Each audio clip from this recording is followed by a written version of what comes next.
Udakara taun 52 ing Desa Asem Legi ana wong sugih jenenge Harjo Tamin.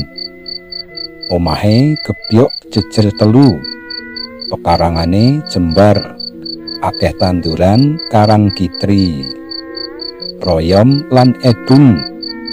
Sakulan omahe Harjo Tamin ana lumbung desa kang neng kiring tenene ana wite kesambi gedhe, ngrembayak pang-pangi lan ngrembuyung godhonge.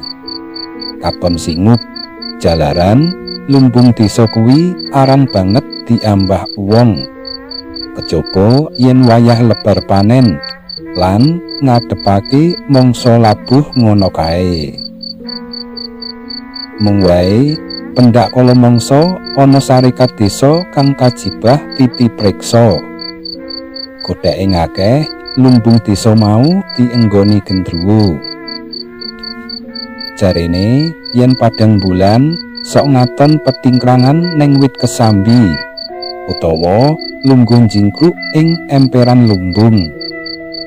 Yen bulan panglong asring ana gondo sumupe godhongan pohong utawa salep sing ndulek irung. Uga sok nelumpring ing karas sebrang dalan nggodha wong kang arep liwat, utawa pringe pating jertot gumerit dianggo kotekan lan liya-liyane. Acarita Harjo Tamin duwe anak 3, kang 2 wadon wis padha sesumahan mrenca ing liya desa. Kari ragile kang isih ana omah, Joko durung gelem rabi. Sebute jare durung wani. Ora ta, upama wong lelungan nek wedi bisa diterake.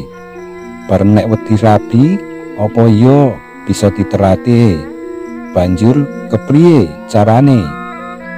Kuwi lho kang diarani wewadi kakeraning urip, mung kang murbeng dumadi ingkang pirsa.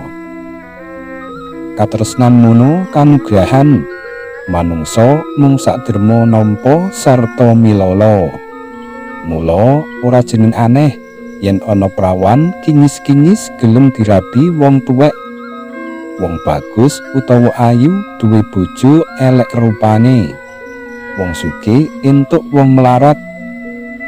Sok uga wong bisa jejodohan senajan mungsuh bebuyutan utawa beda wernaning kulit, suku, bangsa, adat lan keyakinan. Manungsa nggawe wates-wates, nanging sak temene katresnan kuwi tanpa wates. Ora pilah, ora pilih kanggo wong sak jagat pramudita. Langit ora selawase sumilak padang, sak wanci-wanci bisa dadi peteng dening mendung sing gembuleng. Manungsa ora ngerti sangkaning bilahi. Kadadak bojone Harjo Tamin loro sing madal tombo nganti dadi lan ngajale. Temahane kahanan bali omah krasa kurang lan pincang. Weruh Harjo Tamin kluwang klawung kadang kala ngrewangi mangsak jarwi, ngumbahi dhewe lan katon temlawung pikire. Gendruwo lumbung banget anggone kami welasen. Wong Harjo Tamin wis dianggep tangga apik, ora tau ngaru biru utawa munasika. Nanging apa bisa dheweke nentas panandhange Harjo Tamin. Saya-saya yen weruh jarwi dituduh bapake sing sakbajote mung kari plongak-plongok. Ayo, kowe biyen ra wis dipeksa-peksa mbokmu dikondang rabi. Mbokmu salah kepingin ngudan anakmu. Wong kowe anak ragil tur lanang dhewe. Jul, saiki piye? Mbokmu wis ora ana. Ya aja mresula, nek kowe kudu epyoh mangsak dhewe kaya wong wedok. Umpama kowe wis duwe bojo, mpun Pak, mboten usah dirembug. Wong kula nggih iso mangsak mawon kok, dipikir repot. Lan malih Mbak Ayu Jamini pun saguh golekake rewang sing ken masak. Wangsulane Jarwi glendang-glendeng munggel omongane bapake. Rikala semono Sutrini anake Wangsa Jiya dikarepake kebayan tarmuji. Dudu anak-anak siji nanging sugih. Wong tuane meksa-meksa nanging Sutrini kipo-kipo. Petunge Wangsa Jiya suwargane wong wedok kuwi manggon ning sandang, pangan lan papan. Menawa Sutrini gelem dadi bojone kebayan tarmuji, kena dipesthekake bakal kepenak uripe. Karang kebayan iya nampa jatah sawah bengkok. Wekasane Sutrini nutung, nduwel ing jero kamar ora gelem metu-metu. Nuju sawijining dina, Harjo Tamin diparani anake wadon sing omah-omah ing Karanggayam. Sak perlu diajak golek dina sing apik kanggo petakane Basuki mbarepe. Mesti wae Harjo Tamin kudu nginep. Wong olehe golek dina karo wong-wong kang ngerti petung dina lagi ing mengko bengine. Nalika ditinggal bapake, bengine Jarwi turu ijen ing amben jaba. Ngajak kanca ora ana sing wani. Sumelang yen diweden-wedeni gendruwo lumbung. Kang mangkono mau tumrap Jarwi wis ora kepikir, dianggep sego jangan. Wis dawet merga cedhak. Wengine terus ngremet mbarengi gemlewangi rembulan sing saya mangulon. Wayah lingsir wengi Jarwi ngelilir. Nanging kaya ngapa kagete bareng dheweke weruh ana bocah wadon turun jingkrung sajak kademen ing sak cedhake. Sakwise disetitekake, "Wah, Sutrini." Bener, Sutrini anake Wangsa Jiya. Loh, kok bisa kumpul turu lan dheweke kuwi kapan tekane? Sopo sing bukakake lawang? Jarwi penasaran. Kanthi rada-rada pekewo, Sutrini digugah, dihoyok-hoyok sikile. Sutrini nuli tangi ngucek-ucek mripate. Gelunge budar, rambute dawa memak-memak, rembyak-rembyak sumampir pundak. Ing cahyane uplik panjeran, praene Sutrini kang lancap irung bangir lan meripat bening lindri-lindri katon gugah birahi sarta mbebangkit kridaning asmara. "Tri, kowe kok ujug-ujug nang kene? Kapan tekamu?" pitakoni Jarwi groyok ketara yen was-was atine. "Hi, wong diparani yang omahku terus dibopong dijak mrene dikon ngancani turu kok etok-etok takon." Pratelane Sutrini karo meleruki Jarwi. "Piye? Tak bopong? Kok olehmu pinter gawe-gawe? Kawit sore aku ora lunga-lunga. Kok bisa-bisane kowe omong ngono? Pamelehe Jarwi metenteng. "Aku gelem turu kene kuwi mergo aku seneng kowe lho, Kang Jarwi. Nek aku ora entuk turu kene, ya wis aku tak bali wae." Sutrini malah njiyat Jarwi. Weh, kendel temen kowe. Njaluk digondol gendruwo lumbung apa piye?" Krungu tembung gendruwo lumbung, saknalika Sutrini agahan ngruket Jarwi tanpa rasa risih. Jarwi awake dadi adem panas, tercas-tercas. Keterpatere jroning dada gumrudut nularake rasa anget gumregep ing jiwa ragane Sutrini. Temahane Jarwi banjur sumlondoh, kepara Sutrini malah disilihi sarung dikon nganggo kemul. Sumribite angin agawe urupe ublik panjeran mobat mabit, kaya mobat mabite atine sepasang muda-mudi desa Asem Legi kang nedeng kanduhan brangti batine ngento-ento sing neko-neko. Nanging ing tata lair ora wani apa-apa, mung padha pandeng-pandengan.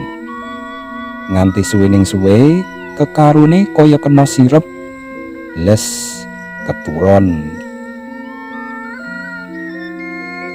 Esuke bareng tangi turu, Jarwi tolah-toleh, jebul Sutrini ora ana. Upama tangi dhisik terus mulih, gini kok lawang omahe isih kancingan kabeh. Semono uga kang dirasakake dening Sutrini. Anggone ngimpi turu kumpul Jarwi gawe gumun setahun jembleng sak rendeng. Gini yen mau ngimpi, dheweke kok kemul sarung temenan. Apa bener kuwi sarunge Jarwi? Awan candake Sutrini nekat metuki Jarwi. Ora merduli saru, ing atase bocah wadon trutusan menyang omahe bocah lanang. Sarung dilempit rapi dibuntel godhong jati. Upama ditakoni wong tuane bakal dikandhakake yen kuwi rajangan bungpring legi sing arep diterake menyang sedulure. Tekan omahe Jarwi, Sutrini terus bloko suta nanjihake perkara sarung. Jarwi ora kumecap, pikire munyer mutak-atik lelakon sing ora ketemu nalar kuwi. Saka rasa rumangsane, dheweke pancen ora ngimpi. Wewentahan Sutrini ngancani turu, malah disilihi sarung barang. Nanging bareng tangi turu, nyatane Sutrini ilang, musna saka omahe. Lan awan kuwi Sutrini kusum-kusum ngeterake sarung. Kamangka sarung kuwi pancen duweke temenan. Apa sarunge dijupuk genderuwo lumbung banjur dikemulake Sutrini, utawa Sutrini digondol genderuwo lumbung diterake ning omahe. Ah, embuh. Ning ra anget to kemulan sarungku. Nek kowe seneng peken wae. Aku barang PM pisan ya gelem, omonge Jarwi sembrono parikena. Apa ora kuwalik? Mestine rak kudu Kang Jarwi sing ngepek aku. Sumambungi Sutrini karo tangane uwat-uwat dolanan pucuk klambi lurike. Sajroning Jarwi lan Sutrini lagi katrem sak patemon kuwi, tanpa dinyono ujug-ujug Harjatamin jumedul saka wali ing lawang ngarep. Lagi mulih saka Karanggayan, merangguli Jarwi glenak-gleni karo Sutrini kanthi sajak piye. Padha sakala Harjatamin muntap nesune banget nuringe. Jarwi, ora ngerti ya kowe? Sutrini kuwi anake wangsa Jiya, mungsuhku. Paribasan dadiya banyu moh nyawuk, dadiya godhong moh nyuwek. Kok kowe malah pepasihan karo dheweke kuwi piye? Panggetake Harjatamin terus ngundat-undat lelakone wangsa Jiya kang wis mentala miyanati oleh paseduluran jaman biyen. Ning kula seneng gadah bojo Sutrini. Kula tresna piyambake, Pak. Sing memungsuhan niku rak bapak kalih paklik wangsa Jiya. Kenging napa kok Sutrini sing boten ngerti perkarane nderek dikatut-katutke? Pambantahe Jarwi prembe-prembe terus ngerangkul Sutrini nerenyohake. Anakan ula bedudak karo ula. Bedudak gedhe kuwi padha wae. Nek nyakot mateni, wisane padha dene mandi. Semantane Harjatamin sansaya mrempeng merga rembuke diunggahi. Dumadaan omahe Harjatamin diklutuki kerikil, kumlethek ing gendeng, kemrompiang ing talang nganti ambal-ambalan. Ora gantalan wektu, wus bareng lan sumiyute angin, Harjatamin ketiban barang kabungkus jarite bojone kang wis jenat. Bareng dibuka, isine gambar loro blonyo, dipigura peni gambar nganten. Harjatamin ngraita yen gara-gara mau mesti pukal gawene gendruwo lumbung. Dheweke banjur delep-delep eling sing wadon kang rikala uripe kapang-kapang kepengin mantu ruju. Tumplak punjen dundum kantong. Biyen Jarwi wedi rabi, saiki wis wani.